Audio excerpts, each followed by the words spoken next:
máte brýle? Tak vy ho ještě zkoušíte. Ještě kdy já vám budu učit jak v první škole. Jak v první škole?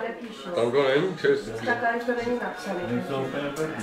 Meteo stanice, vidíte tady, máte mlačno, slunečno, stupně. Ježišmarja, tam to je... Tam toho je, že? Decibely a milibary. To bude měřit tady naladit odborníka. Jo? Ale to čidlo se musí někam dát. Měří to všecko. A jste to zapojoval, ne? Vaši už. A i baterky jsme k tomu Tak to se nezapojuje, to se někde dá čidlo a je to zapojené.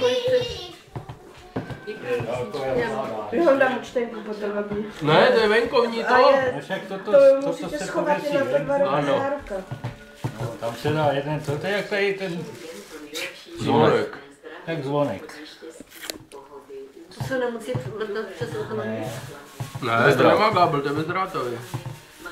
Ale na kterou stranu to dáš, to bude lepší, na jednu nebo na druhou?